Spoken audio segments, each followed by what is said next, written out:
Olá, bom dia, boa tarde e boa noite a todos do canal Pensar Alto Leitura. Aqui tem algumas propostas do que está sendo do canal, tá? E vamos para a parte 14 do livro. Nossa, hein? Quem diria, né? Desse livro aqui, ó. Olha, esse livro aqui, beleza? Esse livro aqui. E aí segue umas a sinopse do livro, tá?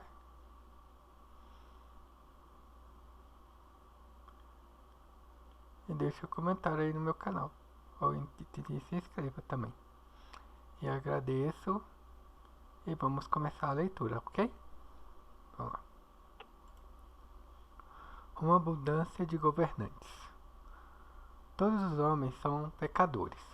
Os pais dos fiéis nos ensinam.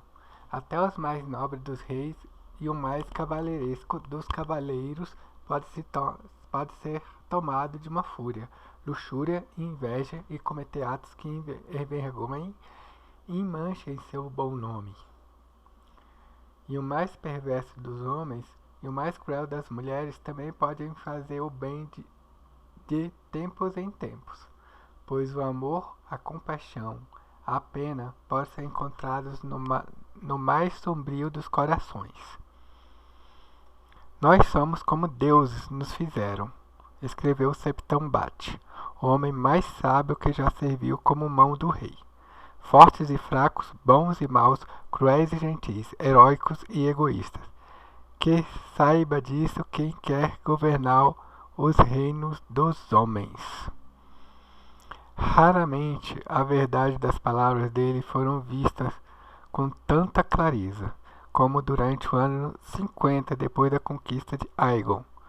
Com o início de um novo ano, por todo o reino foram feitos planos para comemorar meio século do governo Targaryen em Westeros, com banquetes, feiras e torneios.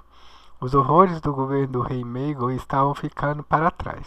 O trono de ferro e a fé estavam reconciliados, e o jovem rei Jaehaerys I era amado tanto pelo povo quanto pelos grandes senhores da Vila Velha até a muralha. Mas, com o conhecimento de poucos, nuvens de tempestade estavam se formando no horizonte, e ao longe, vagamente, os homens sábios ouviam um ribombar de trovões. Um reino com 2 reis e como um homem com 2 cabeças, segundo um reino com 2 reis é como um homem com 2 cabeças, segundo o ditado popular. No ano 50 DC, o reino de Westeros estava abençoado por um rei, uma mão e 3 rainhas, como na época do rei Maegor. Mas enquanto as rainhas de Maegor foram consortes subservientes à vontade dele, vivendo e morrendo conforme seus impulsos, cada uma das rainhas do meio século era um poder por si só. Na Fortaleza Vermelha do Porto Real estava a rainha regente Alyssa, viúva do falecido rei Aenys, mãe do filho dele, Jaehaerys, e esposa da mão do rei, Rhaegar Baratheon. Do outro lado da Baía da Água Negra, em Pedra do Dragão, uma rainha mais jovem surgiu quando a filha de Alyssa, Alysanne, uma donzela de 13 anos, se entregou em casamento ao irmão ao rei Jaehaerys, contra os desejos da mãe e do senhor marido dela.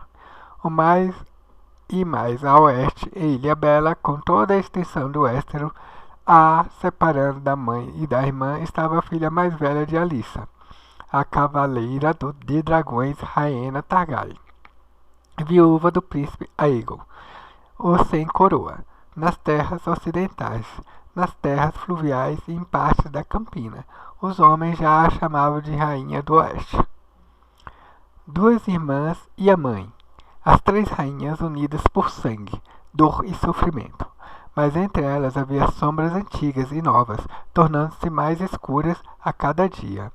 A amizade e união de objetivos que permitiu que Jaehaerys suas irmãs e sua mãe derrubasse Maegor, o Cruel tinha começado a enfraquecer, com o crescimento de ressentimentos passados e cisões.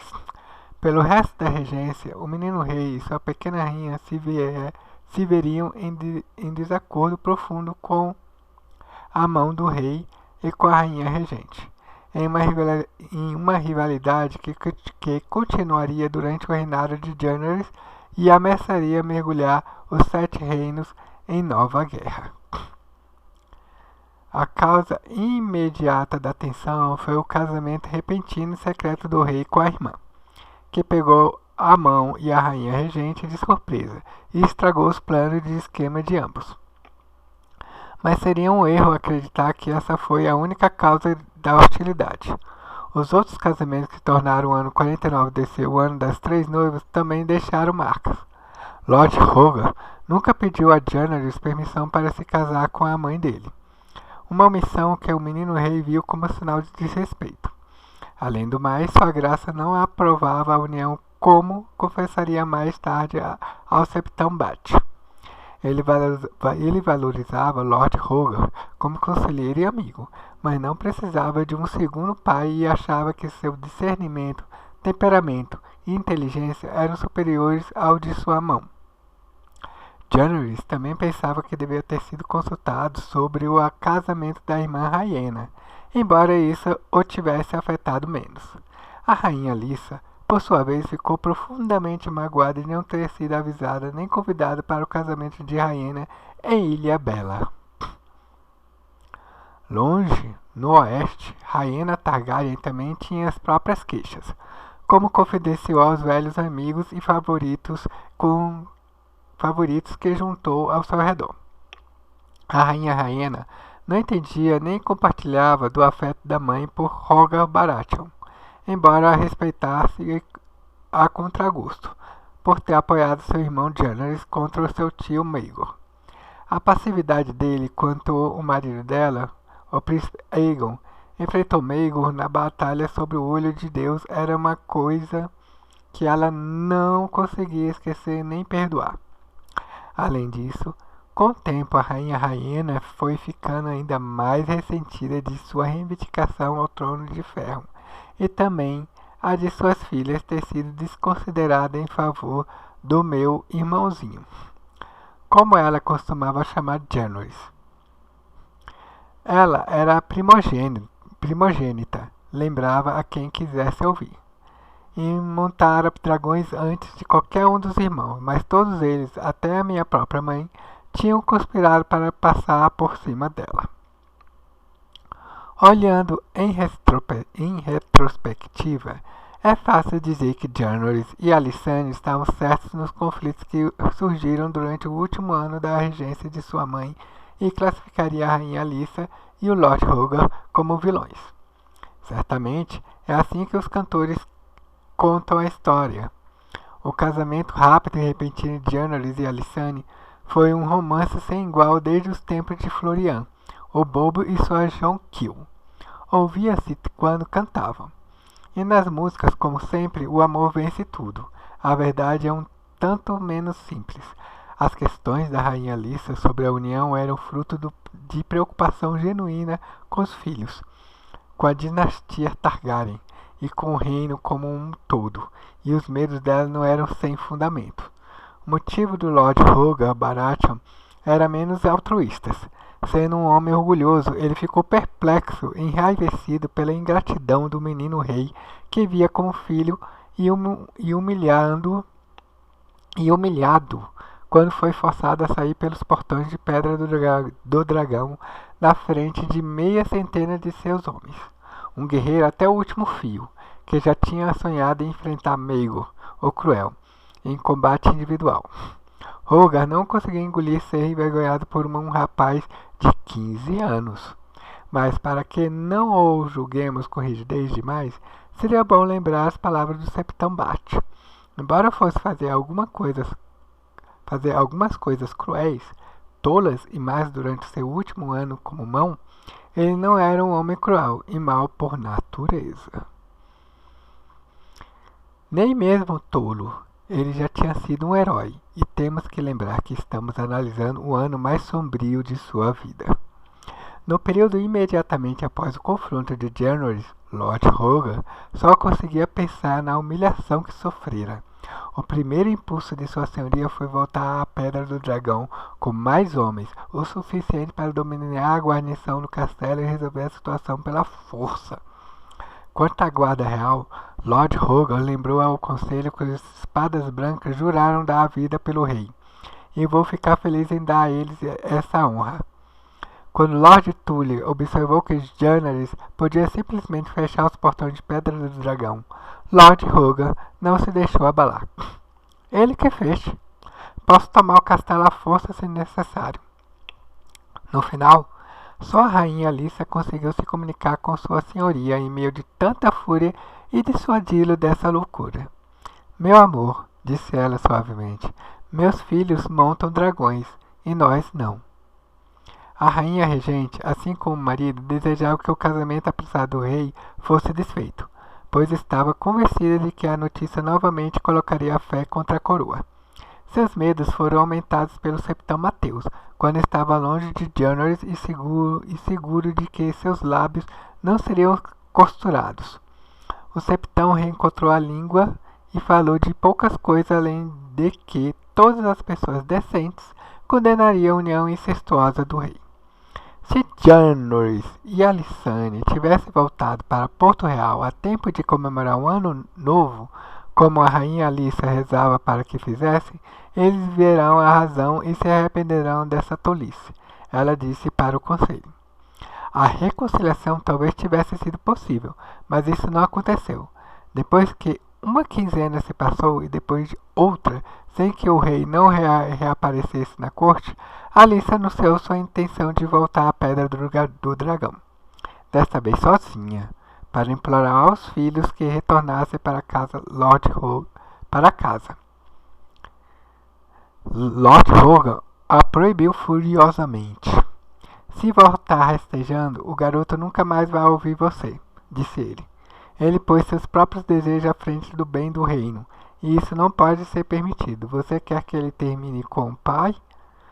Você quer que ele termine como pai? Entendi. Assim a rainha se dobrou à vontade dele e não foi. Que a rainha Alyssa pretendia fazer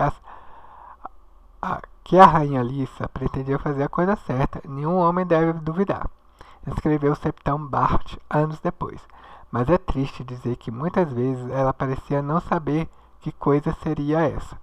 Desejava mais de que tudo ser amada, admirada e elogiada, um anseio que compartilhava com Rhaenys, seu primeiro marido. Um governante às vezes precisa tomar atitudes necessárias, ainda que impopulares, embora sabendo que a repreensão e a censura virão depois.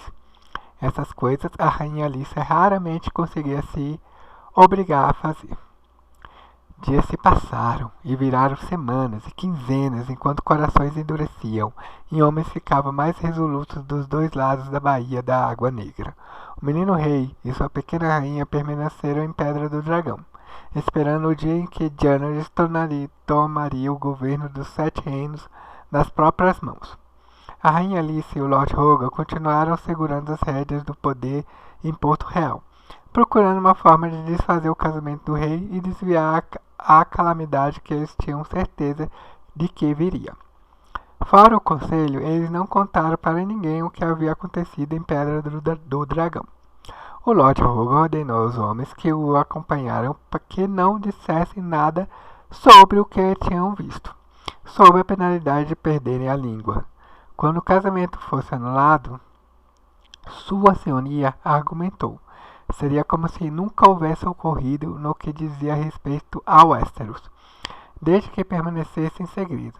Até a união ser consumada, seria fácil deixá-la de lado. Essa esperança acabaria sendo em vão, como sabemos agora, mas para Rogal Baratheon, no ano 50 DC, parecia possível. Por um tempo ele deve ter tirado encorajamento do silêncio do rei. Jaehaerys foi rápido na hora de se casar com Alysanne, mas depois do feito executado, ele não parecia ter pressa para anunciá-lo. Certamente tinha os meios para fazer isso, se desejasse. O mestre Culiper, ainda alerta aos 80 anos, servia desde a época da rainha Vicênia e era habilmente assistido por 2 mestres jovens. Pedra do Dragão possui um bando completo de curvos. Há uma palavra de Janoris, o casamento deles poderia ter sido proclamado de uma ponta do reino à outra. Ele não pronunciou essa palavra. Eruditos debatem desde então sobre o motivo desse silêncio. Ele estava arrependido de uma união feita de forma apressada, como a rainha Alissa desejava? Alissane o teria ofendido? Ele ficou com medo da reação do reino ao casamento depois de lembrar o que aconteceu com Aegon e Rhaena? Era possível que as profecias terríveis do Septão Mateus o tivessem abalado mais do que ele queria admitir? Ou ele era um garoto de 15 anos que agiria precipitadamente, sem pensar nas consequências e acabou se vendo sem saber como proceder? Argumentos podem ser e foram feitos para todas essas explicações, mas à luz do que sabemos sobre Janoris I Targaryen, todos são vazios. Jovem ou velho, ele era um rei que nunca agia sem pensar. A este escritor parece claro que Janoris não estava arrependido do casamento e não tinha intenção de desfazê-lo. Ele havia escolhido a rainha que queria e deixaria o reino ciente disso no seu devido tempo, mas na época em que ele decidisse, da forma mais bem calculada para levar à aceitação, quando fosse um homem crescido e um rei governando sozinho, não um garoto que se casou em desafio ao desejo da regente. A ausência do jovem rei na corte não passou despercebida por muito tempo. As cinzas das fogueiras acesas em comemoração do Ano Novo mal tinham esfriado quando o povo do Porto Real começou a fazer perguntas. Para restringir os rumores, a rainha Alissa espalhou que sua graça estava descansando e refletindo em Pedra do Dragão, o antigo assento de sua casa. Mas com o passar do tempo, e ainda sem sinal de Janoris, senhores e plebeus começaram a estranhar. O rei estaria doente?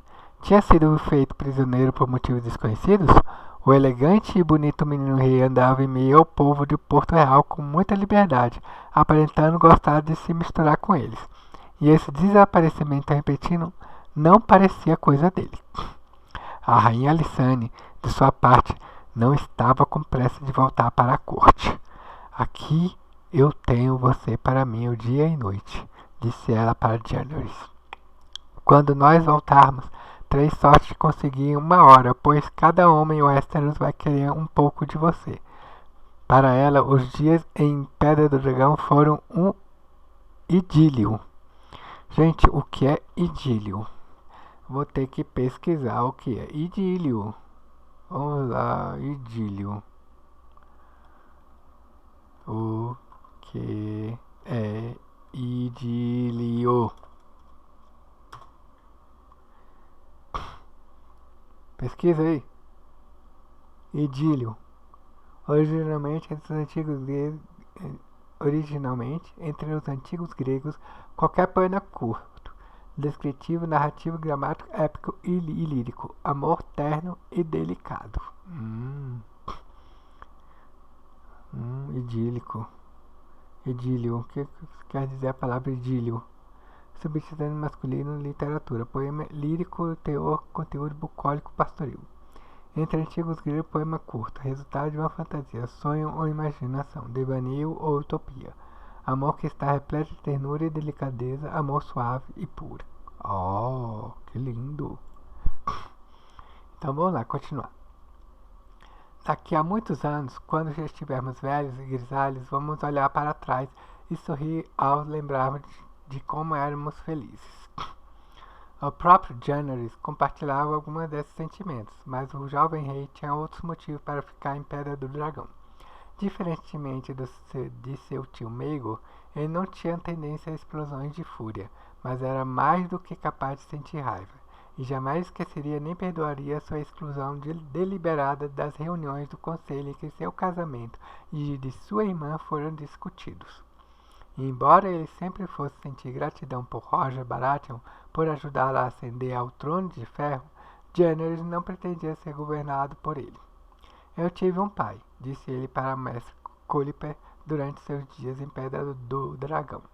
Não preciso de um segundo. O rei reconhecia e apreciava as virtudes da mão, mas estava bem ciente de seus defeitos também. Defeitos que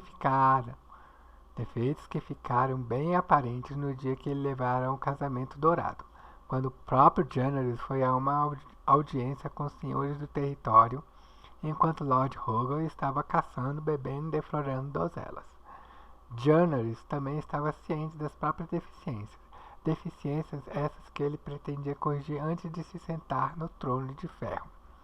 Seu pai, o rei Aenys, era visto como fraco, em parte porque não era o guerreiro que seu irmão Maegor era. Jaehaerys estava determinado a não permitir que nenhum homem questionasse sua coragem e sua habilidade com as armas. Em Pedra do Dragão, ele tinha Sir Merry Bullock, comandante da guarnição do castelo, seus filhos Sir Arlen e Sir Howard, um experiente mestre de armas em Sir Elias Scales e seus 7, os melhores guerreiros do reino. Todas as manhãs Jaehaerys treinava com eles no pátio do castelo, gritando para que fossem mais rigorosos, para que os pressionassem, ou testassem, ou atacassem de todas as formas que soubessem, do nascer do sol até o meio-dia. Ele treinava com eles, apurando suas habilidades com a espada, a lança, a clava e o machado, enquanto sua nova rainha observava. Era um regime duro e brutal. Cada embate só terminava quando o próprio rei, ou seu oponente, o declarava morto. Jaehaerys morria com tanta frequência que os homens do guarnição fizeram disso um jogo, gritando: "O rei está morto!" Cada vez que ele caía, a vida longa ao rei quando ele se levantava. Seus adversários começaram uma competição para ver quem conseguiria matar o rei mais vezes. O vitorioso, pelo que soubemos, foi o jovem Sorpat, o Galinhola, cuja lança arrojada supostamente causava muitos problemas para sua graça. Jaehaerys costumava ficar com hematomas e sangrando até a noite, para a consternação de Alysanne, mas a destreza dele melhorou tanto que no final do período passado em Pedra do Dragão, o próprio Sir Elias disse para ele: "Vossa Graça nunca será um guarda real, mas se por alguma feitiçaria seu tio Maegor em pessoa se erguesse do túmulo, eu apostaria no senhor." Uma noite, depois de um dia em que Jaehaerys foi severamente testado e machucado, Mestre Culiper disse para ele: "Majestade, por que Vossa Graça se pune de forma tão rigorosa? O reino está em paz." O jovem rei só sorriu e respondeu: "O reino estava em paz quando meu avô morreu, mas meu pai mal tinha subido ao trono quando os inimigos surgiram de todos os lados. Eles os estavam testando, para descobrir se ele era forte ou fraco. Também vão me testar." Ele não estava errado, apesar de seu primeiro teste, quando aconteceu, ter sido de uma natureza bem diferente, para o qual nenhuma quantidade de treinamento dos pátios de Pedra do Dragão podia tê-lo preparado, pois seriam seu valor como homem e seu amor pela sua pequena rainha que seriam postos à prova. Sabemos pouco sobre a infância de Alysanne Targaryen, como quinta filha do rei Aenys e da rainha Alyssa, e por ser mulher, os observadores da corte a acharam menos interessante do que os irmãos mais velhos, em posição mais alta na linha de sucessão. Do pouco que chegou a nós, Alysanne era uma menina inteligente, mas sem destaque, pequena, mas nunca ficava doente. Era gentil, obediente, tinha um sorriso doce e voz agradável para o alívio dos pais. Não exibiu nada de timidez que afligia sua irmã mais velha, Rhaena, quando pequena. Também não exibiu o temperamento voluntarioso e teimoso da filha de Rhaena, Aérea. Eita, que o cara estava treinando bastante, eita. Com a princesa do lar real, Alysanne teve criadas e damas da companhia desde cedo. Quando bebê, certamente teve ama de leite. Com a maioria das mulheres nobres, a rainha Alyssa não ornamentou os próprios filhos. Mais tarde, um mestre a ensinaria a ler e escrever, e fazer contas, e uma septã a instruiria em devoção, conduta e mistérios da fé. Suas criadas devem ter sido garotas de nascimento comum, lavando suas roupas e esvaziando sua comadre, e com o tempo ela teria tomado donzelas de idade similar, sangue nobre, como damas de companhia para cavalgar, brincar e costurar. Alissandre não escolheu suas damas de companhia. Elas foram selecionadas por sua mãe, a rainha Alissa, e iam e vinham com certa frequência, para garantir que a princesa não passasse a gostar de mais de nenhuma delas. A tendência de sua irmã Raena de distribuir uma quantidade enorme de afeição e atenção a uma sucessão de favoritas, algumas consideradas menos do que adequadas, foi fonte de muita fofoca da corte, e a rainha não queria que Alissane fosse assunto de rumores similares. Tudo isso mudou quando o rei Anaris morreu na Pedra do Dragão e seu irmão Maegor voltou do outro lado do Mar Estreito para tomar o Trono de Ferro. O novo rei tinha pouco amor e menos confiança ainda em cada um dos filhos do irmão, e dispunha de sua mãe, rainha viúva Vicênia, para executar sua vontade. Os cavaleiros domésticos e servos da rainha Alissa foram dispensados, junto com os criados e companheiros dos filhos, e Janice e Alissandre ficaram na tutela da tia-avó, a temida Vicênia. Reféns, mas sem serem chamados assim, eles passaram o reinado do tio sendo transitados entre Derivamarca, Pedra do Dragão e Porto Real, conforme a vontade dos outros, até a morte de Vicênia em 44 DC, oferecer à rainha Alissa a oportunidade de fugir. Uma chance que ela agarrou com ardor, e fugiu da Pedra do Dragão com Janoris, Alissane e a espada Irmã Sombria. Não sobrou nenhum relato confiável da vida da princesa Alissane depois da fuga. Ela só volta a aparecer nos anais do reino nos dias finais do reinado sangrento de Maegor, quando sua mãe e Lord Rogan cavalgaram da Ponta Tempestade à frente de um exército, enquanto Alissane, Janoris e sua irmã Raiena desciam ao Porto Real com seus dragões. Indubitavelmente, a princesa Alissane teve aias e companheiras nos dias que vieram depois da morte de Maegor. Seus nomes e detalhes sobre elas não chegaram a nós, infelizmente. Sabemos que nenhuma delas foi com a princesa quando ela e Janice fugiram da Fortaleza Vermelha em seus dragões, fora os 7 cavaleiros do Guarda Real e a guarnição do castelo, os cozinheiros, cavalariças e outros servos. O rei e sua noiva não tinham cuidados especiais em Pedra do Dragão. Isso não era adequado para uma princesa, e menos ainda para uma rainha. Alissane tinha que ter sua corte, e nisso sua mãe, Alissa, viu uma oportunidade de ninar e possivelmente desfazer o casamento. A rainha regente resolveu enviar à Pedra do Dragão um grupo cuidadosamente selecionado de companheiras e servas para encarregarem-se das necessidades da jovem rainha. O plano, garante o grande mestre Bennifer, foi da rainha Alissa, mas o Lord Rogan concordou com satisfação, pois lhe chegou na mesma hora uma oportunidade de os acontecimentos se desenrolarem de acordo com seus próprios objetivos. O envelhecido septão Oswick, que tinha celebrado os ritos maritais para Janoris e Alissane, cuidava do septo em Pedra do Dragão, mas uma jovem de nascimento real exigia que alguém do mesmo gênero que ela cuidasse de sua instrução religiosa.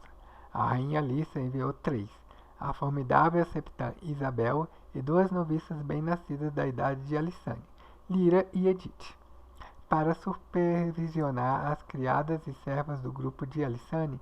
Ela enviou a senhora Lucinda Tully, esposa do senhor de Correrio, cuja devoção intensa era famosa por todo o território. Com ela foi sua irmã mais nova, ela da casa de Brome, uma donzela modesta cujo nome tinha sido brevemente oferecido como pretendente para Janoris. As filhas de Lud Celtica, há pouco tempo tão desprezadas pela mão como sendo sem queixo e sem peitos e sem bom senso, também foram incluídas. É melhor dar algum uso para elas, Lord Rogan teria dito ao pai delas. 3 outras garotas de berço nobre formaram o restante do grupo, uma do vale, uma das terras de tempestade e uma da campina. Janice da casa da Templeton, Coriane da casa Wilder e Rosamunde da casa Bal.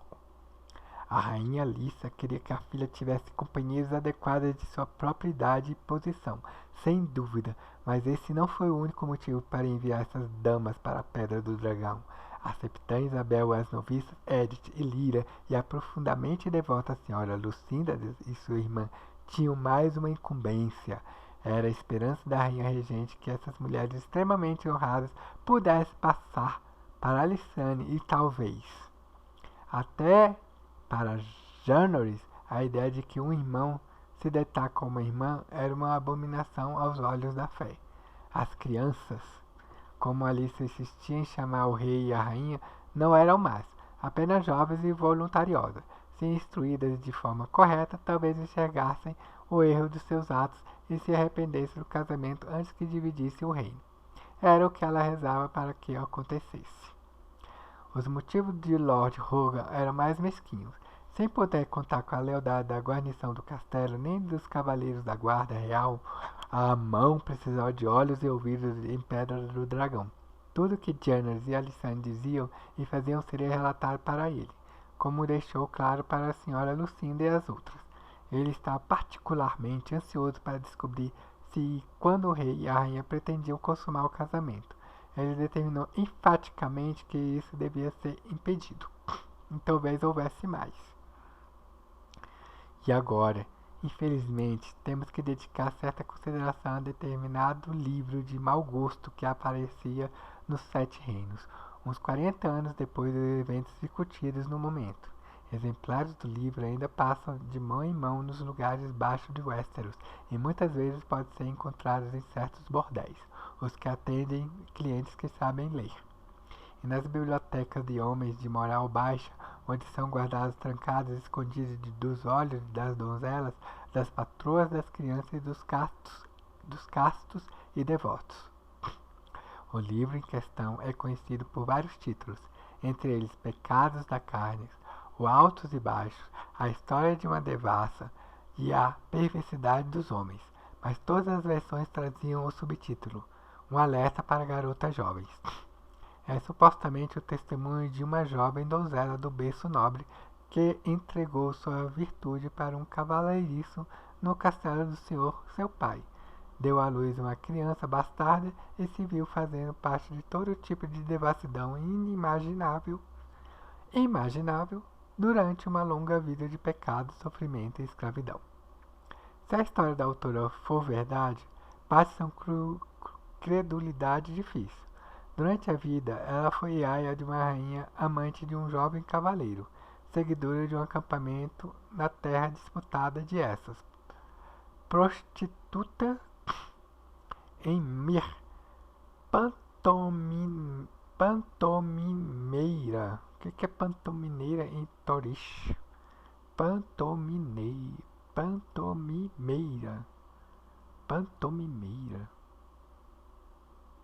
Essa palavra eu não conheço. Ai, é cada palavra, hein? Pantomimeira.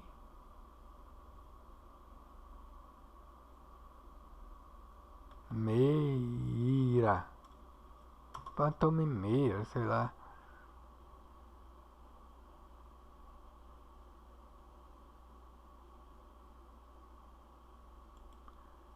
Pantomineiro, aquele que toca, canta. Palavra não encontrada para... Ai, que saco, pantomimeira. Pantomimeira. Oh, deixa eu copiar essa palavra aqui para ver se eu acho.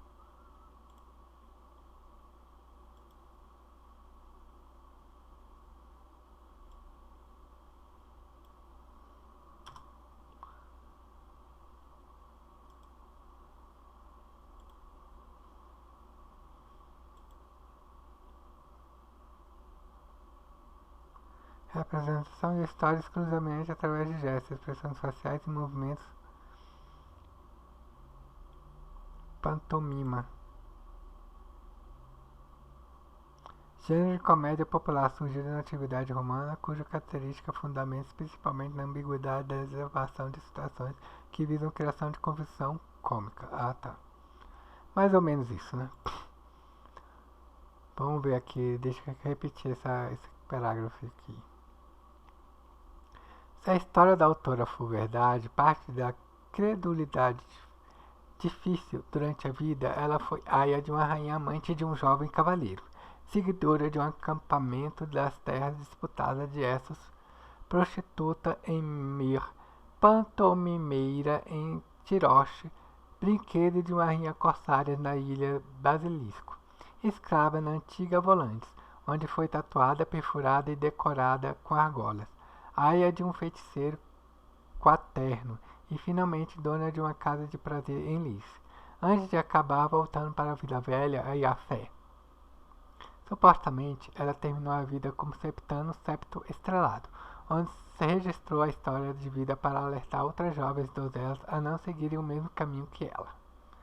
Os detalhes lascivos das aventuras eróticas da autora não nos dizem respeito aqui. Nosso único interesse é a parte inicial da narrativa sórdida, a história da juventude dela, pois a suposta autora de um alerta para as garotas jovens é justamente Corianne Wilde, uma das garotas enviadas para a Pedra do Dragão como dama de companhia da pequena rainha. Não temos como garantir a veracidade da história dela, nem mesmo se foi ela a verdadeira autora do famoso livro. Alguns argumentaram de forma plausível que o texto é produto de várias mãos, pois o estilo de prosa varia amplamente de episódio para episódio. Mas a história do começo de vida da senhoria Corianne foi confirmada pelos relatos do mestre que se viu em casa de chuva durante a juventude dela. Aos 13 anos, registra ele, a filha mais nova do Lord Wilde foi realmente seduzida e deflorada por um rapaz grosseiro dos estábulos. Em um alerta para garotas jovens, o jovem é descrito como um rapaz bonito da mesma idade que ela, mas o relato do mestre é diferente e pinta o sedutor. Ai, que saco. Em um alerta para garotas jovens, o jovem é descrito como um rapaz bonito da mesma idade que ela, mas o relato do mestre é diferente e pinta o sedutor como um canalha de 30 anos com cicatrizes de catapora, distinto apenas por um membro masculino volumoso como o de um garanhão. Seja qual for a verdade, o rapaz grosseiro foi castrado e enviado para a muralha assim que se soube do que fizera, enquanto a senhoria Corianne foi confinada aos seus aposentos para dar à luz seu filho ilegítimo. O bebê foi enviado para a Ponta Tempestade logo depois do nascimento, e lá seria criado como um dos intendentes do castelo e sua esposa estéril. O menino bastardo nasceu 48 DC, de acordo com o registro do mestre. A senhoria Corianne foi mantida sob os olhares atentos depois, mas poucos fora dos muros da casa de chuva e souberam da vergonha. Quando o corvo a convocou para ir ao Porto Real, a senhora, sua mãe, disse severamente que ela nunca deveria falar do filho nem do pecado cometido. Na Fortaleza Vermelha vão tratar você como donzela. Mas quando a garota seguiu para a cidade, escoltado pelo pai e por um irmão, eles pararam para passar a noite em uma estalagem na margem sul da torrente de Água Negra, ao lado do porto da barca. Lá ela encontrou um certo grande senhor esperando sua chegada. Aqui, a história fica ainda mais confusa, pois a identidade do homem na estalagem é questão de discussão, mesmo entre os que aceitam que um alerta para garotas jovens contém um mínimo de verdade. Ao longo dos anos e séculos, conforme o livro foi copiado e recopiado, muitas mudanças e emendas surgiram no texto. Os mestres que trabalham na cidadela copiando livros são rigorosamente treinados para reproduzir o original palavra por palavra, mas poucos escribas comuns têm essa disciplina. Os septões, septãs e irmãs santas que copiam e ilustram livros para a fé costumam remover ou alterar qualquer passagem que achem ofensiva, obscena ou teologicamente débil. Como quase todo um alerta para garotas jovens é obsceno, não deve ter sido copiado por mestres nem septões, considerando o número de exemplares que sabemos existir. Centenas, embora a mesma quantidade tenha sido queimada por Bailo ou abençoado. Os escribas responsáveis provavelmente foram os septões expulsos da fé por bebedeira, roubo ou fornicação. Alunos reprovados que abandonaram a cidadela sem a corrente. Apenas contratadas das cidades livres ou saltimbancos, os piores de todos. Sem o rigor dos mestres, esses escribas costumam se sentir à vontade para melhorar os textos que estão copiando. Os saltimbancos têm uma tendência ainda maior de fazer isso. No caso de um alerta para a garota jovem, essas melhorias consistiam no acréscimo de mais episódios de depravação e na mudança dos episódios existentes para deixá-los ainda mais perturbadores e lascivos. Como uma alteração depois da outra, ao longo dos anos, foi ficando ainda mais difícil saber qual era o texto original, ao ponto de até os mestres da cidadela não conseguirem concordar sobre o título do livro, como foi comentado. A identidade do homem que encontrou Corriano Wildo na estalagem perto da barca, se esse encontro realmente aconteceu, é outra questão de discussão. Nos exemplares intitulados Pecado da Carne e o Altos e Baixos, que tendem a ser as versões mais antigas e mais curtas, o homem na estalagem é identificado como Sr. Boris Baratheon, o mais velho dos 4 irmãos de Lord Hogar. Em A História de uma Devassa e a Perversidade dos Homens, entretanto, o homem é o próprio Lord Hogar. Todas essas versões concordam sobre o que aconteceu em seguida. Depois de dispensar o pai e o irmão do senhoria Corriane, o senhor ordenou que a garota se despisse para que ele a inspecionasse. Ele passou as mãos por todo o meu corpo, escreveu ela, e me mandou virar de um lado e do outro, e me inclinar e me esticar e abrir a perna para seu olhar, e até finalmente se pronunciar satisfeito. Só então o homem revelou o propósito da convocação que a levou a Porto Real.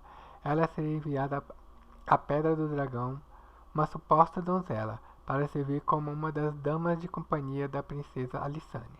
Mas quando estivesse lá, ela devia usar sua astúcia e seu corpo para seduzir o rei. Janice provavelmente gosta de mulheres e está apaixonado pela irmã. O homem teria dito para ela. Mas Alysanne é uma criança, e você é uma mulher que qualquer homem desejaria. Quando sua graça experimentar seus encantos, ele pode voltar a si e abandonar essa tolice de casamento. Talvez até decida ficar com você depois. Quem vai saber? Não pode haver questão de casamento, claro, mas você teria joias, criados, o que desejasse. Há recompensas valiosas para quem esquenta a cama de um rei. Se Alysanne descobrir vocês na cama juntos, melhor ainda, ela é uma garota orgulhosa e abandonaria rapidamente um cônjuge infiel. E se você engravidasse de novo, você e o bebê serão bem cuidados e seu pai e sua mãe serão recompensados pelo serviço à coroa. Podemos dar alguma credibilidade a essa história? Tanto tempo depois, tão distante dos eventos em questão, com todos os personagens principais mortos há tempos, não há como ter certeza. Além do testemunho da garota em si, não temos fonte para verificar se esse encontro perto da barca aconteceu. E se algum Baratheon realmente se encontrou em um particular com Corriane Ward.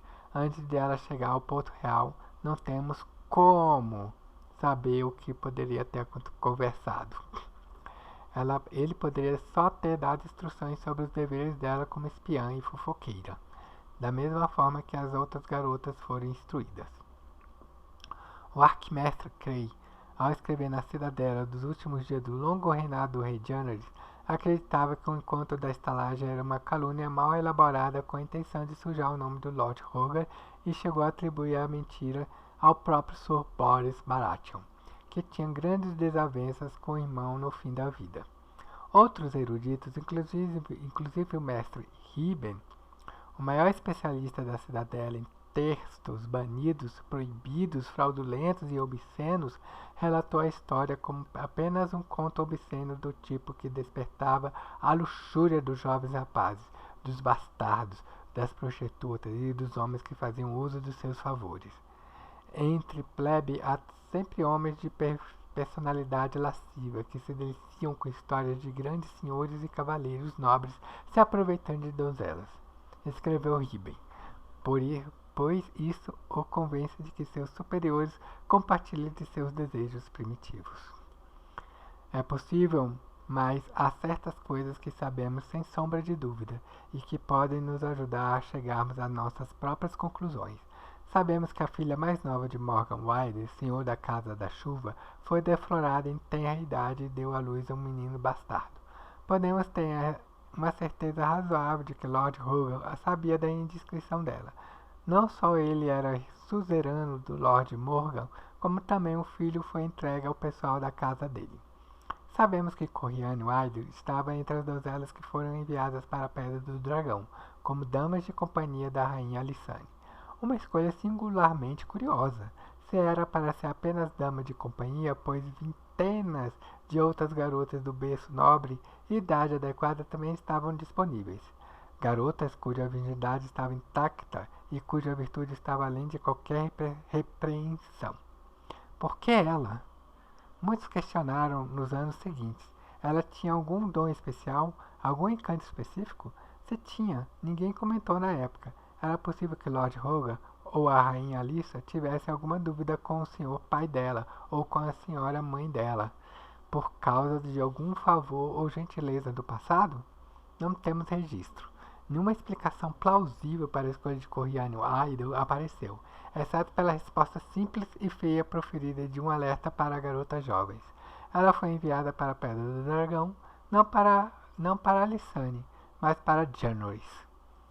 Registros da corte indicam que a septa Isabel, a senhora Lucinda e as outras mulheres escolhidas para a casa de Alysanne Targaryen subiram na galé mercante Mulher Sábia no amanhecer do 7º dia da segunda lua de 50 DC e partiram da Pedra do Dragão na maré matinal.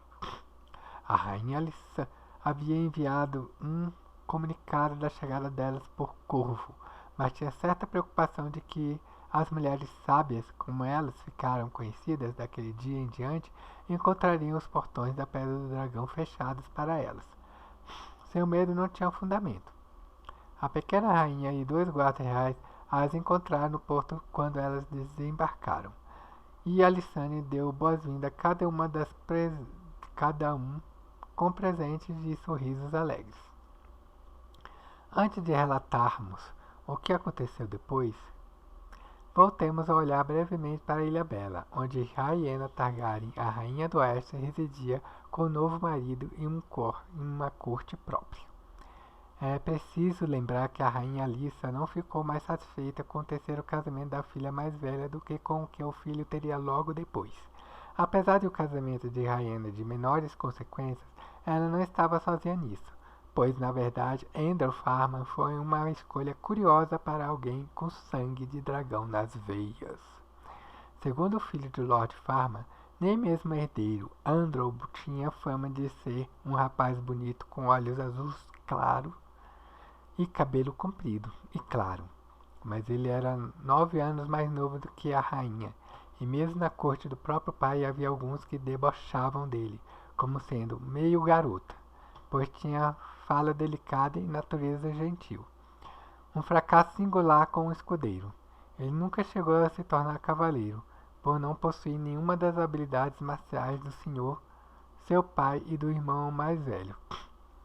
Por um tempo, o pai pensou em mandá-lo para a Vila Velha para forjar a corrente de mestre, até seu próprio mestre lhe dizer que o rapaz não era inteligente o suficiente e mal conseguia ler e escrever. Mais tarde, à pergunta de por que escolheram um marido tão pouco promissor, Rhaena Targaryen respondeu: ele foi gentil comigo. O pai de Andrew também foi gentil com ela e lhe ofereceu refúgio na Ilha Bela depois da batalha sob o olho de Deus.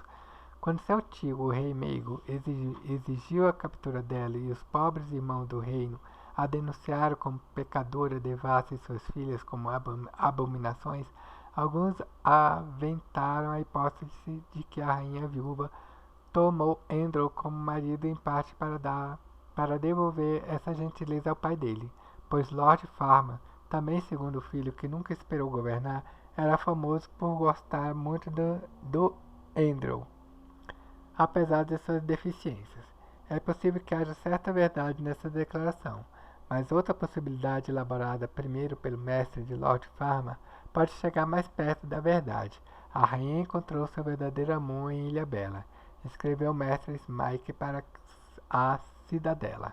Não com Andrew, mas com a irmã dele, a senhorita Elissa. Mais velha do que Andrew, 3 anos, Elissa Farmer tinha os mesmos olhos azuis e cabelo claro e comprido do irmão, mas do resto era tão diferente dele quanto uma irmã pode ser.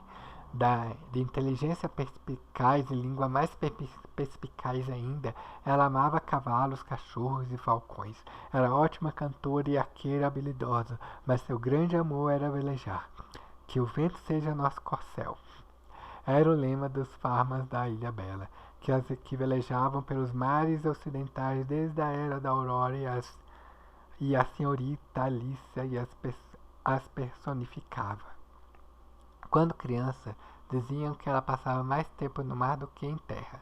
As tripulações do pai dela riam vê-la subindo pelos cordames, como um macaco.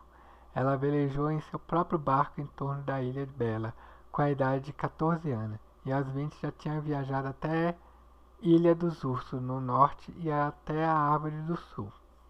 Muitas vezes, para o horror do senhor, seu pai, e da senhora sua mãe, ela falava do seu desejo de levar um navio para além do horizonte ocidental para descobrir que terras estranhas e surpreendentes podiam existir do outro lado do mar do Poente. A senhorita Elissa ficou noiva 2 vezes, uma aos 12 anos e outra aos 16, mas assustou os 2 pretendentes, como seu pai admitia com pesar. Mas Rhaena Targaryen, ela encontrou uma companheira de mente parecida, e nela a rainha encontrou uma nova confidente. Junto com a Alaine Royce e Samantha Stockworth, 2 das amigas mais antigas de Rhaena, elas se tornaram inseparáveis.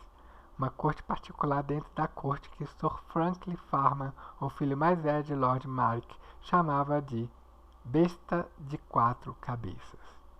Andrew Farmer, o novo marido de Rhaena, era admitido no círculo de tempos em tempos, mas nunca com frequência suficiente para ser chamado de quinta cabeça.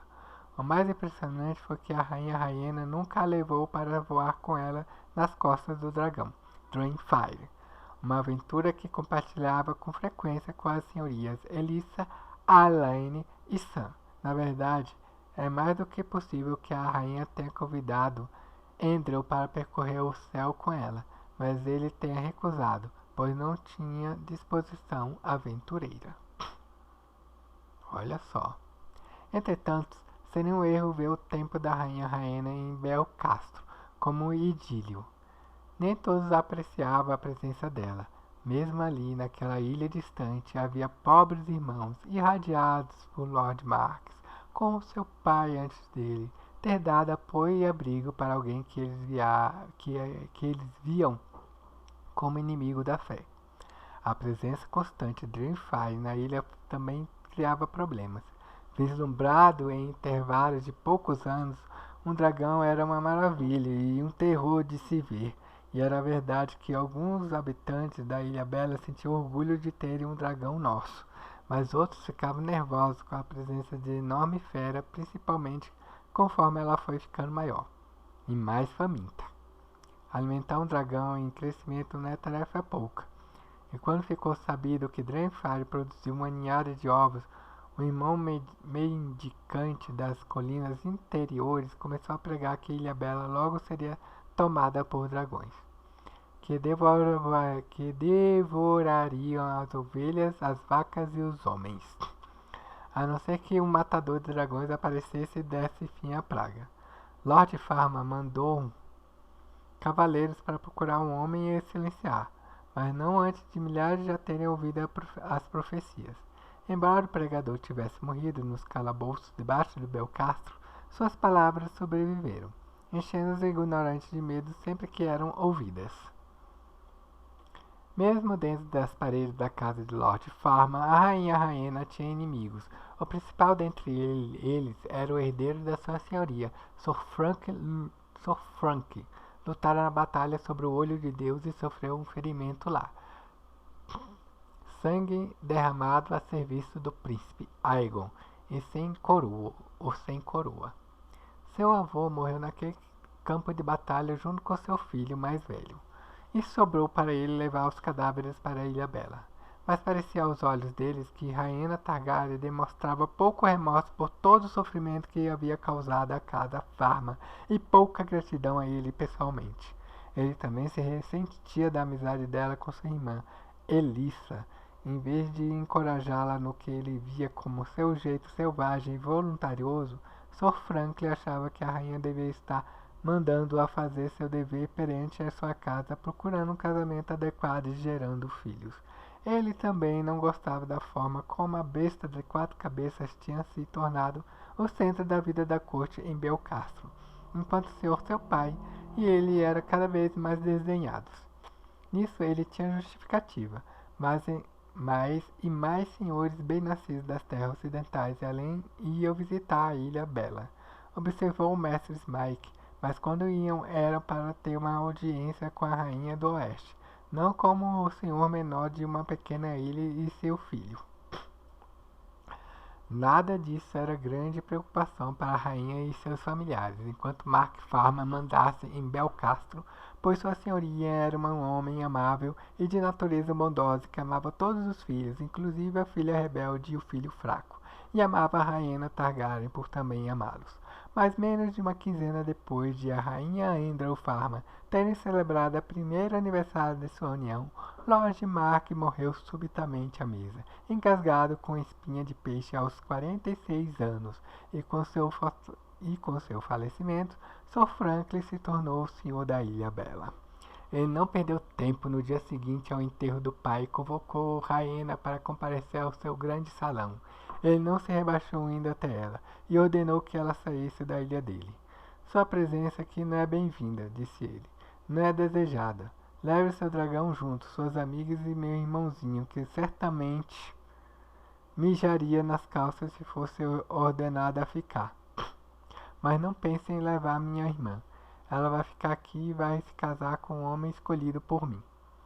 Não faltava coragem de Frank Farma, como mestre Smike escreveu em uma carta para a cidadela, mas lhe faltava bom senso, e naquele momento ele não pareceu perceber como estava próximo da morte.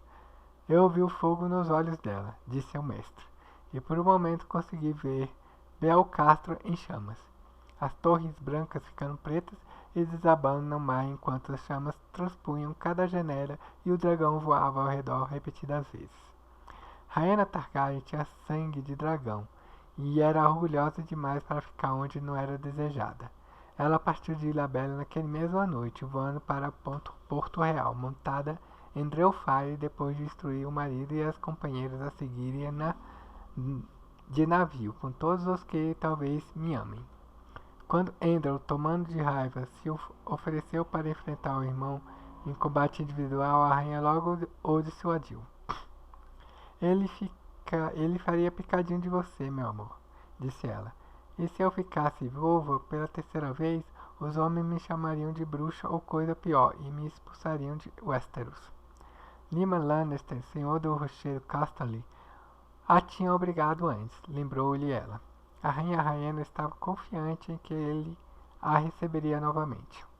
Andrew Farman, Samantha Starkwood e Alain Royce partiram na manhã seguinte junto com as mais de 40 amigos, criados e bajuladores da rainha, pois sua graça havia formado um círculo de tamanho razoável como rainha do oeste. A senhorita Elissa estava com ele também, pois não tinha intenção de ficar para trás. Seu barco, fantasia de donzela, havia sido preparado para a travessia, mas quando o grupo da rainha chegou ao porto, encontrou Sir Franklin esperando. O resto podia ir, já é tarde, anunciou ele, mas sua irmã ficaria em Ilha Bela para se casar. Porém, o novo senhor só tinha levado 6 homens consigo, e tinha avaliado muito mal o amor que o povo nutria por sua irmã. Particularmente os marinheiros, os carpinteiros navais, os pescadores, Os estibadores e outros habitantes do bairro portuários, muitos que a conheciam desde que ela era garotinha, desde quando ela era garotinha. Quando a senhorita Alicia enfrentou o irmão, o desafiando, exigindo que saísse da frente de um grupo, Alicia enfrentou o irmão, o desafiando, exigindo que saísse da frente. Um grupo se reuniu ao redor e foi ficando cada vez mais irritado. Alheio ao humor das pessoas, sua senhoria tentou agarrar a irmã. E nesse momento os espectadores se adiantaram e dominaram os homens dele antes que pudessem puxar as espadas. 3 foram empurrados do porto do mar, enquanto o próprio Lord Franklin foi jogado em um barco cheio de bacalhau recém-pescado. Elissa Farmer e o restante dos amigos da rainha embarcaram no Fantasia Donzela Lilese e partiram para Lannisporto. Lyman Lannister, senhor do rochedo Casterly, tinha dado refúgio à rainha e ao marido dela, Aegon o Sem Coroa, quando Maegor o Cruel estava exigindo a cabeça deles. O filho bastardo dele, Sir Tyler Hill, lutou com o príncipe Aegon sob o olho de Deus. A esposa dele, a extraordinária senhora Jocasta da casa de Taberk, fez amizade com Rhaena no tempo em que ela passou em Rochedo, e foi a primeira a perceber que ela estava esperando um filho. Como a rainha imaginava, eles lhe deram boas-vindas agora. E quando o restante do grupo pousou em Lannisporto, os Lannister também os acolheram. Uma festa farta foi preparada em homenagem a eles. O estábulo inteiro foi dado a Draenfire, e a rainha Rhaena e seu marido e suas companheiras da besta de 4 cabeças receberam aposentos majestosos no interior do rochedo, protegidos de qualquer mal. Lá ficaram por mais de uma fase da lua, apreciando a hospitalidade da casa mais abastada de toda Westeros. Mas com o passar dos dias, essa hospitalidade foi ficando mais inquietante para a rainha Targaryen. Ficou aparente que as criadas do quarto e as servas designadas para eles eram fofoqueiros e espiãs, que contavam tudo a eles e faziam para o senhor e a senhora Lannister. Uma das serpentões do castelo perguntou a Samantha Stoker se o casamento da rainha com Andrew Farmer havia sido consumado, e em caso positivo, quem tinha testemunhado o ato. Sir Taylor Hill, o atraente filho bastardo de Lord Lyman, era abertamente desdenhoso com Andrew, enquanto fazia tudo o que podia para se insinuar para a rainha, contando-lhe histórias de seus feitos na batalha sobre o Olho de Deus e mostrando as cicatrizes ganhadas lá, a serviço do seu Aegon. O próprio Lord Lyman começou a expressar um interesse inconveniente nos 3 ovos do dragão que a rainha havia trazido da Ilha Bela, questionando como e quando os filhotes nasceriam. Sua esposa, a senhora Jocasta, sugeriu que, em particular, um ou mais dos ovos seria um lindo presente se sua graça desejasse demonstrar sua gratidão à casa Lannister pelo acolhimento. Como isso não funcionou, Lord Lyman ofereceu comprar os ovos por uma soma assombrosa em ouro. O senhor do Rochedo Casterly queria mais do que uma hóspede bem-nascida, a rainha Rhaena percebeu. Por baixo da aparente cordialidade, ele era ardiloso e ambicioso demais para aceitar tão pouco. Ele queria uma aliança com o Trono de Ferro, possivelmente por meio de um casamento entre ela e seu bastardo, ou um dos seus filhos legítimos, uma união que lhe elevasse os Lannisters acima do Hightower, da Baratheon e dos Valyrian, a ponto de serem a segunda casa do reino. E ele queria dragões. Como cavaleiros de dragões próprios, os Lannister seriam iguais aos Targaryen.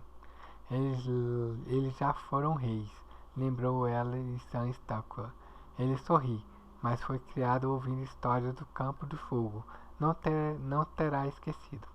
Rhaena Targaryen também conhecia a história da cidade franca de Valíria, escrita em sangue e fogo.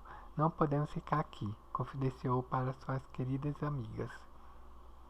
Precisamos deixar a rainha Rhaena de lado por um tempo, enquanto olhamos para o leste novamente, para Porto Real e Pedra do Dragão, onde o regente e o rei continuavam com suas desavenças. Por mais irritante que o assunto do casamento do rei fosse para a rainha Alyssa e para o Lord Hogan, não se deve pensar que era a única questão que os preocupava durante a regência.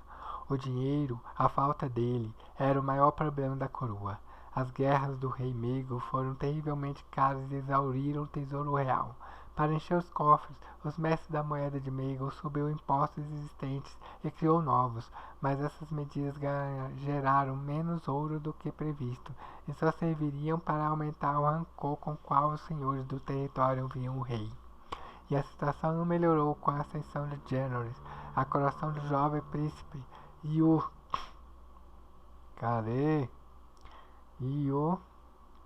casamento dourado de sua mãe foram eventos esplêndidos que o ajudaram muito a conquistar o amor dos senhores e da plebe. Mas tudo isso teve um preço. Um gasto ainda maior estava por vir. Lord Hogan estava determinado a completar o trabalho no Fosso dos Dragões antes de entregar a cidade e o reino para Jennings, mas faltava fundos. Edward Celtiga, o senhor da Ilha de Garra, foi uma mão ineficiente para Meigo e Cruel. Tendo recebido uma segunda chance de regência, ele se mostrou igualmente ineficiente como mestre da moeda. Sem querer ofender os outros senhores, Celtiga decidiu impor novos tributos ao povo do Porto Real, que ficava inconvenientemente próxima. Os impostos portuários triplicaram. Certos bens foram taxados para entrar e sair da cidade. Impostos adicionais foram exigidos e Impostos adicionais foram exigidos de estalajadeiros e construtores. Nenhuma dessas medidas teve o efeito desejado de preencher os cofres do tesouro. Em vez disso, as construções quase pararam. As estalagens ficaram vazias e os comércios decaiu visivelmente quando os comerciantes desviaram seus navios de Porto Real para a deriva Marca, Valdocaso, Lagoa da Donzela e outros portos onde podiam escapar da tributação. Laniposto e Vila Velha, as outras grandes cidades do reino, também foram incluídas nos novos impostos de Lord Celtiga, mas lá os decretos eram menos eficientes, principalmente porque Rochedo Casterly e Torralta os ignoravam e não faziam esforços para coletar. Mas os novos tributos serviriam para fazer o Lord Celtiga ser odiado por toda a cidade. Lord Hogan e a Rainha Alyssa também receberam sua cota de reprovação. Outra vítima foi o Fosso dos Dragões. A coroa não tinha mais fundos para pagar os construtores e todo o trabalho no Grande Domo foi interrompido. Tempestades também estavam surgindo no norte e no sul, com Lord Hogan ocupando o Porto Real e os dorneses ficaram ousados e começaram a invadir a Marca com mais frequência, importunando até as terras da Tempestade. Havia boatos de outro rei abutre na Montanha Vermelhas, e os irmãos do Lord Hogan, Boris e Gyron, insistiam que não dispunham de homens nem de recursos necessários para eliminá-lo. A situação no norte era ainda pior. Brando Stark, senhor do Winterfell, morreu aos 49 DC, pouco depois de retornar ao casamento dourado. A viagem, disseram os nortenhos, exigiu muito dele. Seu filho Alton o sucedeu. Quando uma rebelião repentina se deflagrou aos 50 DC entre os homens da Patrulha da Noite no Portão da Geada e no Solar das Trevas, ele reuniu suas forças e cavalgou até a muralha para se juntar aos leais patrulheiros para sufocá-la. Os rebeldes eram antigos, pobres irmãos e filhos do guerreiro que aceitaram clemência do menino rei, liderados por Sir Oliver Bracken e Sir Raymond Mallory, os dois cavaleiros vira-casaca que serviram na guarda real de Maegor, pouco antes de abandoná-lo por Jennings. O senhor comandante da Patrulha do Norte foi imprudente e deu a Bracken e Mallory o comando de dois fortes previamente abandonados, com ordem de restaurá-los. Em vez disso, os dois homens decidiram fazer dos castelos seus assentos e se estabelecer como senhores. O levante deles durou pouco. Para cada homem da Patrulha da Noite que se juntou à rebelião deles, 10 permaneceram fiéis a seus votos. Depois da vinda do Lord Stark e seus vassalos, os irmãos negros retomaram o Portão da Geada e enforcaram os perjúrios, exceto o próprio Sir Oliver, que foi decapitado por Lord Stark, com sua célebre espada gelo. Quando a notícia chegou à Solar das Trevas, os rebeldes lá fugiram para trás da muralha na esperança de se unirem aos selvagens.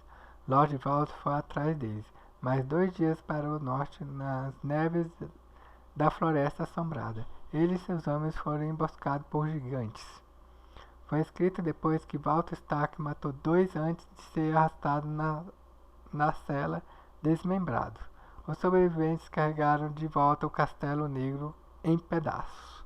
Quando Raymond Murray e os outros desertores, os selvagens receberam com frieza.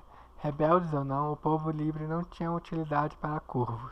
A cabeça de Sir Raymond foi entregue em Atalaia Leste, meio ano depois. Quando perguntaram o que havia acontecido, o resto dos homens dele e o chefe dos selvagens riu e disse: "Nós comemos." E o segundo filho do Brandon Stark, Alaric, se tornou senhor do Winterfell. Ele governaria o norte por 23 anos, um homem capaz, ainda que severo, mas por muito tempo não teve coisa boa a dizer sobre o rei Jaehaerys, pois culpava a clemência do rei pela morte de seu irmão Walton e era ouvido com frequência dizendo que sua graça devia ter decapitado os homens de meio em vez de mandar para a muralha. Distante dos problemas do norte, o rei Jaehaerys e a rainha Alysanne permaneceram em seu exílio autoimposto da corte, mas não estavam ociosos. Jaehaerys continuou seu regime rigoroso de treinamento com os cavaleiros da guarda real todas as manhãs e dedicava as noites a ler relatos do reinado do seu avô Aegon, o Conquistador, que ele desejava ter como modelo para o seu. Os 3 mestres da Pedra do Dragão o ajudaram nessas pesquisas, assim como a rainha. Com o passar dos dias, mais e mais visitantes seguiram para a Pedra do Dragão para falar com o rei.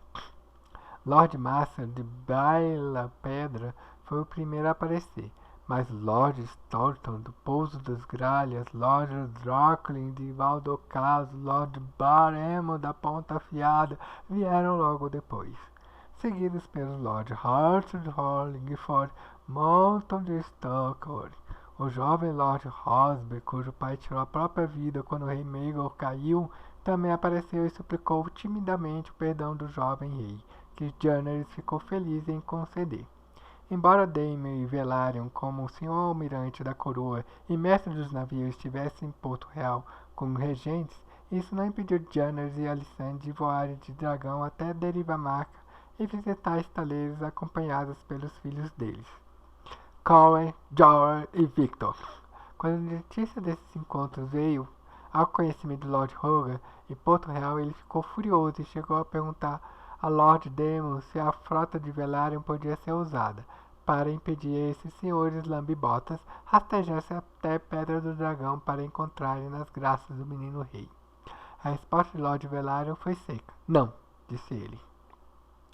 A mão encarou isso como outro sinal de desrespeito. Enquanto isso, as novas damas da companhia e o resto do grupo da rainha de Alysanne se acomodaram em Pedra do Dragão, e logo ficou aparentemente que as esperanças da mãe dela de que aquelas mulheres sábias pudessem persuadir a pequena rainha de que o casamento dela era imprudente e herético tinha dado errado. Nem orações, nem sermões, nem leituras da Estrela de 7 Pontas abalavam as convicções de Alysanne Targaryen de que os deuses queriam que ela se casasse com seu irmão Jaehaerys, que fosse sua confidente e ajudante de mãe de seus filhos. Ele vai ser um grande rei, ela disse para a Septã Isabel, para a senhora Lucinda e para as outras. Eu vou ser uma grande rainha. Ela tinha uma crença tão firme nisso, era tão gentil, generosa, amorosa, em tudo que a Septã e as outras mulheres sábias não foram capazes de condená-la, e a cada dia ficava mais ao seu lado. O plano do Lord Rogar de separar Jaehaerys e Alysanne também não ia bem. O jovem rei e a sua rainha iam passar a vida juntos, embora seja notório que brigariam e se separariam mais tarde da vida para acabarem ficando juntos novamente. Então, o Septão Orlok e o mestre Culliper contam que nenhuma nuvem nem palavras duras abalaram o tempo deles em Pedra do Dragão, antes de Jaehaerys chegar à maioridade. Corlyanne Wyle fracassou na tarefa de ir para a cama com o rei. É possível que nunca tenha feito a tentativa? A história toda do encontro na estalagem pode ser ficção? Qualquer uma dessas opções é possível. Quem escreveu um alerta para garotas jovens gostaria de dizer o contrário, mas aqui o famoso texto fica ainda menos confiável e se divide em umas 6 versões contraditórias de eventos, cada uma mais vulgar do que a outra. Não seria bom para a devassa do coração da história admitir que Janners a rejeitou, nem que ela nunca teve a oportunidade de atraí-lo para o quarto. Então temos a variedade de aventuras lascivas, o verdadeiro festival de imundície. A história de uma devassa insiste que a senhorita Coriolanus não só foi para a cama com o rei, mas também com os seus 7 membros da guarda real. Sua graça supostamente a entregou para Paite, o galinhola, depois saciou seus desejos. E Paite o passou para Sir Geoffrey e assim por diante. Os altos e baixos omite esses detalhes, mas relata que Janners não só recebeu a garota na cama, mas também levou a rainha Alysanne para brincar com os dois nos episódios frequentemente associados com famosas casas do prazer de Lys. Uma história um tanto mais plausível é contada no Pecados da Carne, em que Corriano Áureo realmente levou o rei Janners para a cama, mas encontrou um rei desajeitado, inseguro e apressado, como muitos garotos da idade dele costumam ser quando se deitam com a mulher pela primeira vez. Aquela época, porém, a senhoria Corriane tinha passado a admirar e respeitar a rainha Alysanne, como se ela fosse minha irmãzinha, e também desenvolveu sentimentos calorosos por Janners. Portanto, em vez de tentar desfazer o casamento do rei, ela assumiu a tarefa de ajudar a torná-lo um sucesso, ensinando a sua graça a arte de dar e receber prazer carnal, para que não se mostrasse incapaz quando chegasse a ocasião de ir para a cama com a jovem esposa. Essa história poderia ser tão fantasiosa quanto as outras, mas tem certa doçura que levou alguns eruditos a aceitarem que talvez possa ter acontecido. Mas fábulas devassas não são história. E a história só tem uma coisa certa a nos contar sobre a senhorita Corriane de Casa White, a suposta autora de Um Alerta para Garotas Jovens.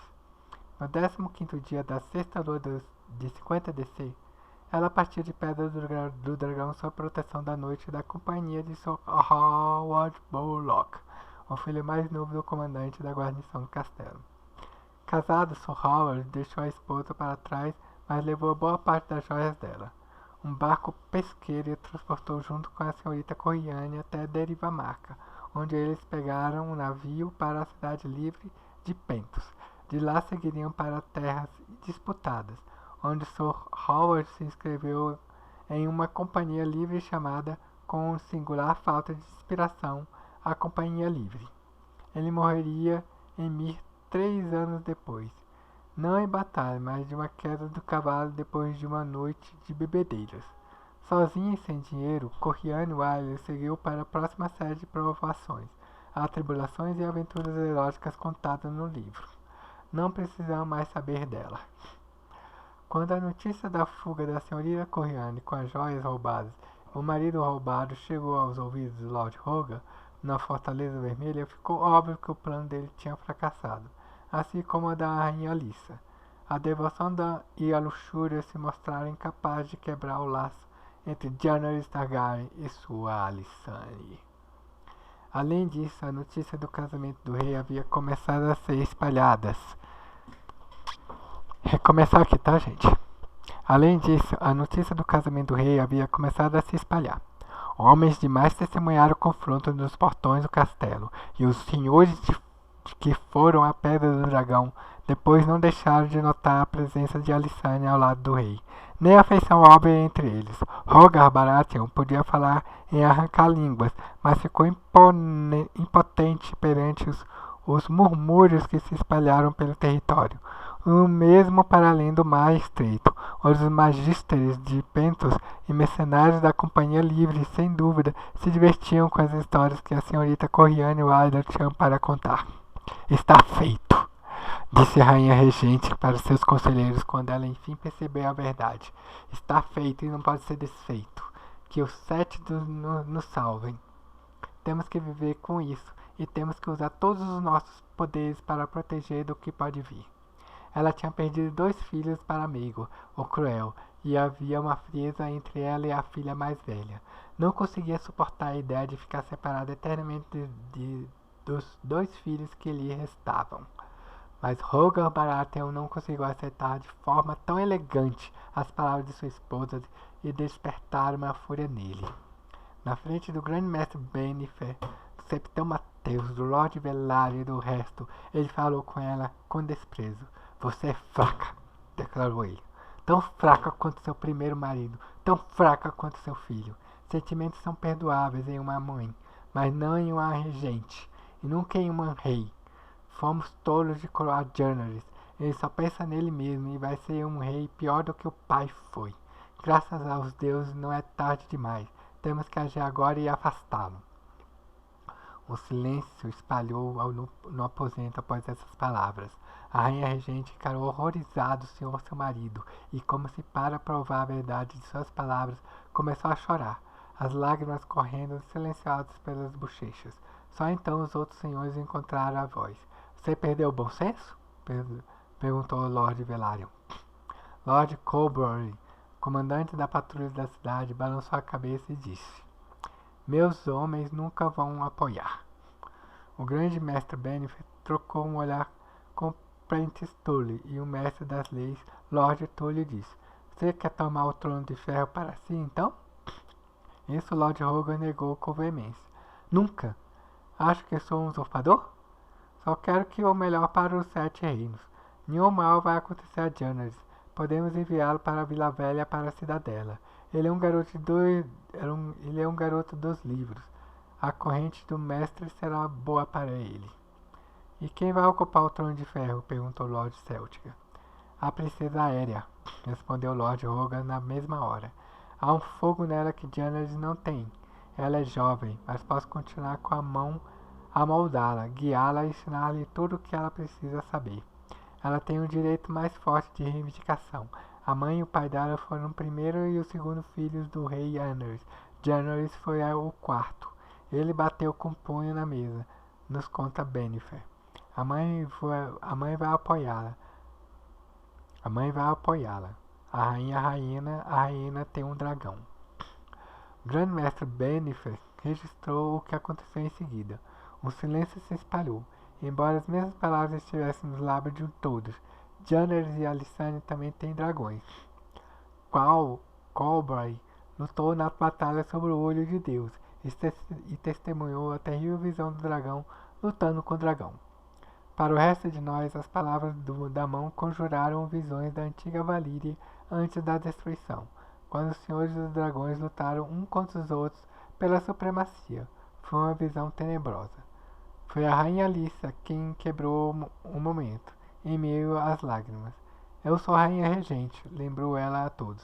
Até meu filho chegar à maioridade, todos vocês servem a mim, inclusive o mão do rei. Quando ele se virou para o senhor seu marido, Bennifer nos conta que seus olhos estavam duros e escuros como obsidiana.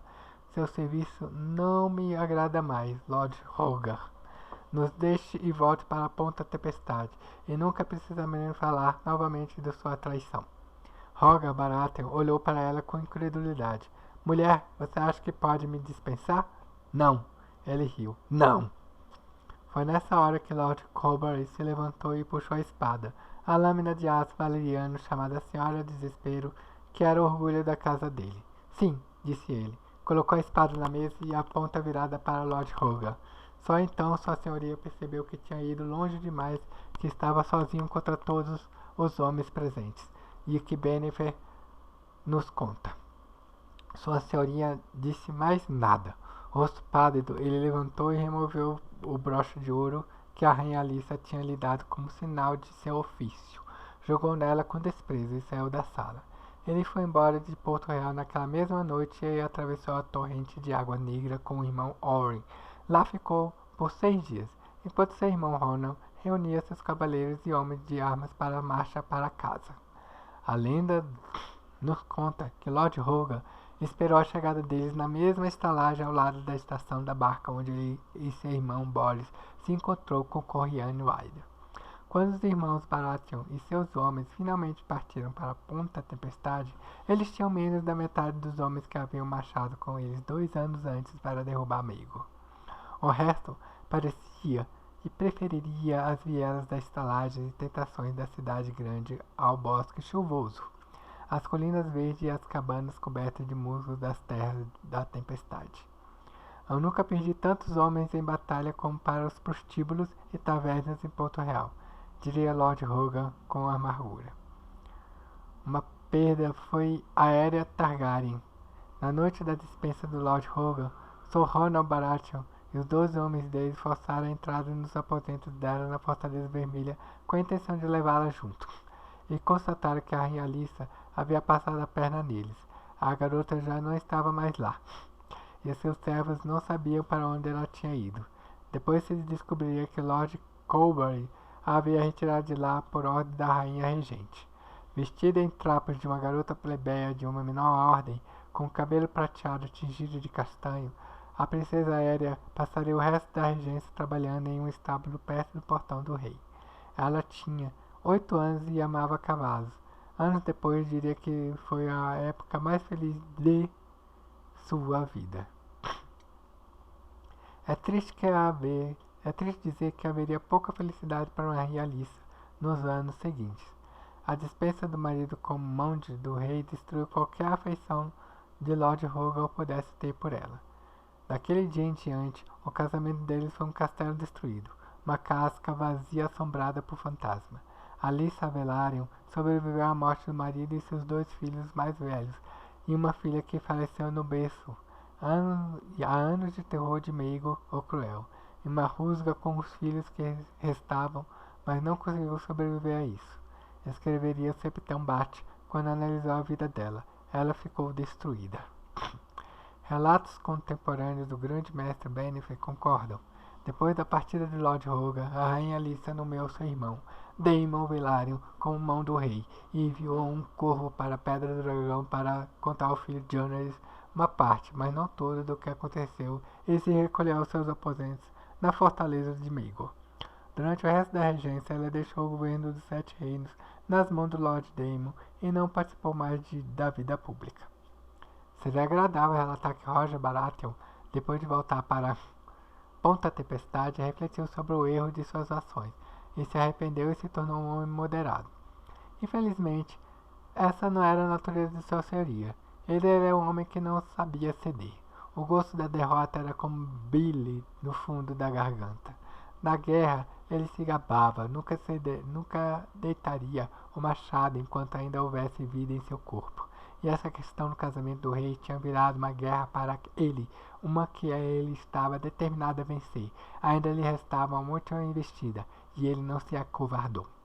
Foi assim que Vila Velha, no convento contíguo do Septo Estrelado, Sir Oberyn Baratheon apareceu de repente com 12 homens de armas e uma carta com selo de Lord Hogan, exigindo que a noviça Rhaella Targaryen fosse entregue para eles imediatamente.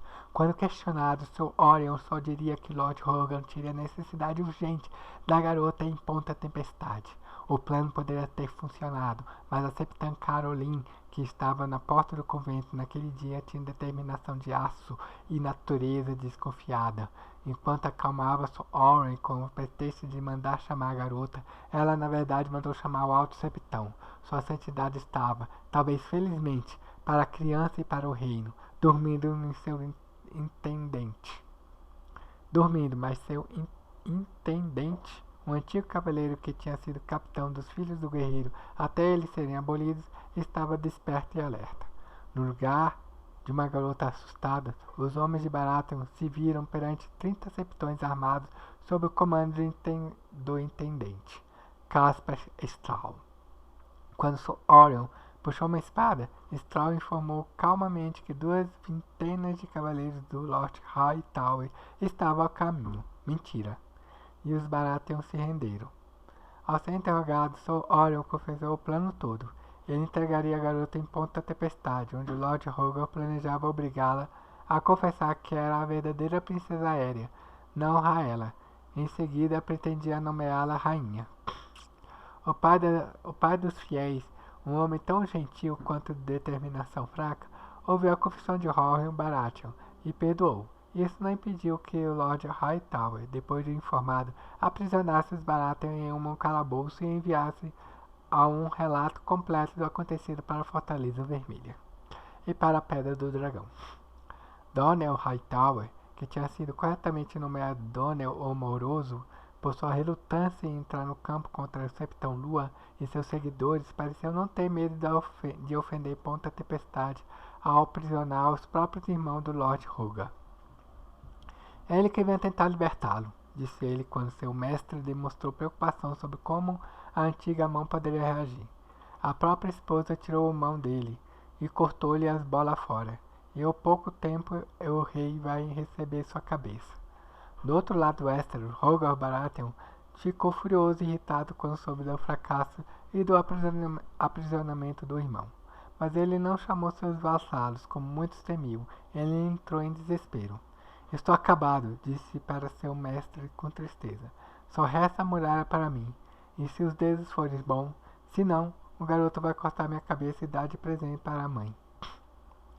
Como não teve filhos com nenhuma esposa, ele ordenou que o mestre escrevesse um testamento e uma confissão, na qual absolveu seus irmãos Borros, Garnon e Ronan de terem participado de suas intrigas. Implorou perdão no irmão mais novo, Oren, e indicou Sor Borros como herdeiro de Ponta Tempestade. Tudo o que fiz e tudo o que tentei fazer foi para o bem do reino e do trono de ferro, concluiu ele. Sua senhoria não teria que esperar muito para saber o seu destino. A regência estava quase terminando. Com a antiga mão e a rainha regente enfraquecidos e silenciados, Lord Daemon Velaryon e o restante dos membros do conselho da rainha governaram da melhor forma que puderam, falando pouco e fazendo menos, nas palavras do grande mestre Bennifer. No 20º dia da nona lua de 51 DC, Daenerys Targaryen chegou ao 16º dia do seu nome e se tornou um homem adulto. Pelas leis dos 7 reinos, ele agora tinha idade para governar sozinho, sem necessidade de regente. Por todos os 7 reinos, senhores e plebeus esperavam para ver o tipo de rei que ele seria. É necessário citar, para não haver acusação ou omissão, que houve uma quarta rainha em Westeros no ano 50 DC. A duplamente viúva rainha Elinor, da casa Constantine, que encontrara o rei Maegor morto no trono de ferro. Partira de Porto Real depois da ascensão de Daenerys, trajando veste de penitente e acompanhada só de uma aia e um homem de armas leal. Ela seguiu para o ninho da águia no vale de Arryn para visitar o mais velho de seus 3 filhos que estava com Sor Theoborin, e depois para o Jardim de Cima, na Campina, onde seu segundo filho foi criado com o Lord Tyrell.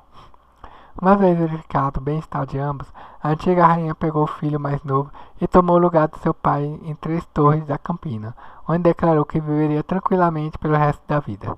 O destino e o rei Daenerys tinha outros planos para ela, como veremos depois. Basta dizer que a rainha Elinor não teve papel nenhum nos eventos de 50 DC. Certos exemplares da história de Madevassa incluem um episódio amoroso adicional em que o próprio Lord Rogar fez reconhecimento carnal na garota por toda a noite, mas é quase certo que seja um acréscimo posterior feito por algum escriba libidinoso ou um cafetão depravado. Dizem que muitos anos depois de quando o rei Aegon IV estava embriagado, alguém levantou a questão da presença dele. Sua graça supostamente riu e declarou com sua convicção de que se Lord Rogar não fosse tolo, ele teria instruído todas as donzelas enviadas à Pedra do Dragão no ano 50 DC a irem para a cama com o jovem rei, pois o mão não podia saber qual delas Daenerys preferiria. Essa sugestão infame se alastrou entre a plebe, mas não sustentada por nenhum tipo de prova e pode ser descartada com segurança. É isso aí, gente. Esse foi bem longa essa história, viu? Mas foi concluída. Espero que tenham gostado e até a próxima. Tchau!